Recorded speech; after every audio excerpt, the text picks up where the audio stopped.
Bismillahirrahmanirrahim. Assalamualaikum warahmatullahi wabarakatuh. Apa kabar Ananda semua? Semoga Ananda sehat dan tetap berada dalam lindungan Allah Subhanahu wa taala, tetap semangat dalam menjalankan ibadah puasa. Kembali lagi bersama Umi dalam pelajaran fikih kali ini, yaitu kerjasama. Sebelumnya Ananda sudah kita bahas beberapa poin tentang kerjasama. Yang pertama yaitu ada muzaraah, musaqah, dan mukhabarah.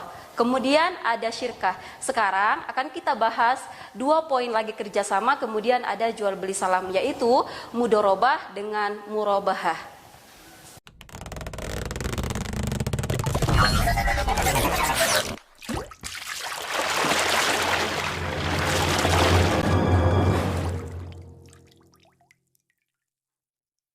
Baik Ananda, kita lanjutkan. Yang pertama adalah mudorobah.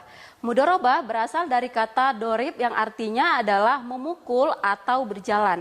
Sedangkan menurut istilah adalah akad kerjasama usaha antara dua belah pihak, yaitu pemilik dana atau disebut dengan sohibul mal, dengan pihak pengelola dana disebut dengan mudorib.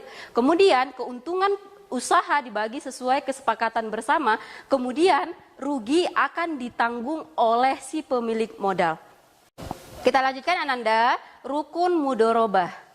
Yaitu sesuatu hal yang perlu dibina dalam mudorobah ini. Ada 3 poin rukun mudorobah. Yang pertama adalah ada pemilik modal atau disebut tadi dengan sohibul mal atau singkatnya mungkin sekarang bank syariah.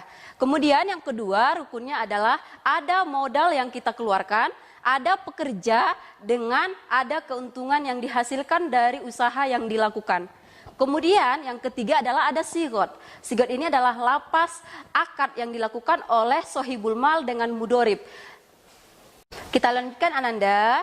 Mudorobah itu ada 2. Yang pertama mudorobah mutlaqah, yang kedua mudorobah muqayyadah. Kita mulai. Yang pertama adalah mudorobah mutlaqah, yaitu penyertaan modal tanpa syarat. Artinya nak, mudorib itu berhak mengelola usaha apa saja asalkan mendapat keuntungan.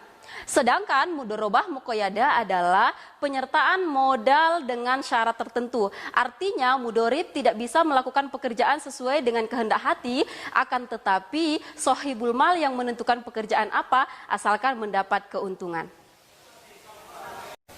Kita lanjutkan Ananda, contoh mudorobah. Seorang pedagang ingin melakukan usaha sesuatu tapi tanpa memiliki modal. Datanglah seorang pedagang ini memohon kepada bank syariah untuk membuat suatu kerjasama, di mana sohibul mal dengan nasabah membuat perjanjian menghitung dulu perkiraan pendapatan yang akan diperoleh nasabah dari proyek yang bersangkutan. Misalnya sohibul mal memberikan modal 30 juta dengan keuntungan 5 juta per bulan. Maka dari keuntungan ini akan dibagi dulu hasil tadi dengan potongan modal dari awal, yaitu dari 5 juta per bulan keuntungan yang diperoleh dari nasabah, maka akan dipotong dulu 2 juta untuk pemulangan modal kepada sohibul mal. Kita lanjutkan yang kedua Ananda, murabahah. Murabahah tentu berbeda dengan mudorobah ya nak. Sekarang murabahah. Murabahah adalah transaksi penjualan barang dengan menyatakan harga perolehan dan keuntungan disepakati oleh penjual dan pembeli. Contoh dari murabahah, ya. Seorang nasabah membutuhkan sepeda motor, kemudian dia tidak memiliki modal, maka datanglah seorang nasabah tadi mendatangi bank syariah meminta ingin dibelikan sepeda motor. Kemudian bank syariah membelikan sepeda motor kepada si nasabah dengan ketentuan harga sepeda motor adalah 4 juta. Kemudian bank syariah menginginkan keuntungan dari harga sepeda motor ini 800.000 dalam jangka 2 tahun, maka seorang nasabah harus membayar sepeda motor tersebut dengan harga 4.800.000 dengan perincian seorang nasabah harus membayar 200.000 per bulannya. Lanjutkan Ananda, yang ketiga adalah jual beli salam. Sudah tahu ya Ananda jual beli salam? Sudah pernah dipraktekkan? Kalau dalam bahasa modernnya disebut dengan jual beli online. Kita lihat secara bahasa. Secara bahasa jual beli salam adalah menyerahkan. Secara istilah adalah pembelian barang yang membayar dilunasi di muka, kemudian penyerahan barangnya akan dilakukan di kemudian hari. Kita lanjutkan Ananda, rukun dan syarat jual beli salam.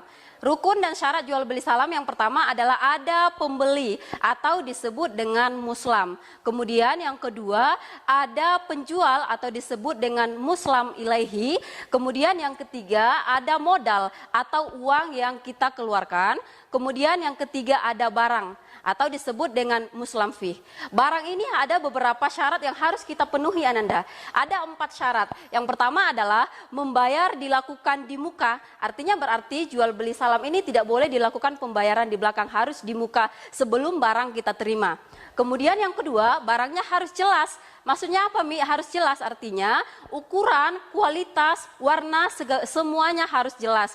Jadi agar tidak ada kerugian di antara si pembeli dengan si penjual.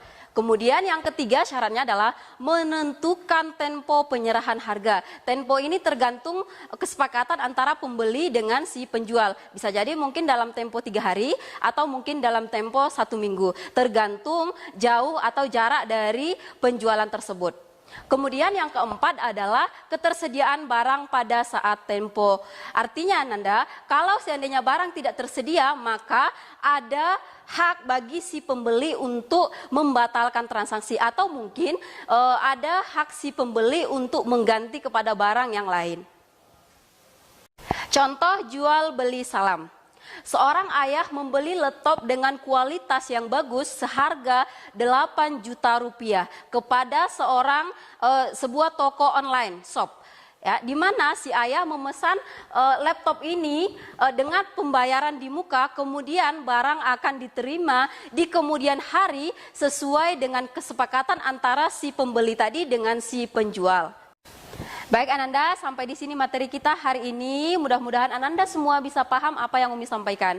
Kemudian Ananda, untuk tugas Ananda, silakan Ananda simpulkan apa yang Umi sampaikan tadi. Kemudian buat satu contoh dari 3 poin yang sudah Umi sampaikan. Yang pertama mudorobah, yang kedua murobahah, yang ketiga jual beli salam. Untuk tugas Ananda semua, silakan kirimkan tugas Anda di komentar di bawah video Umi ini.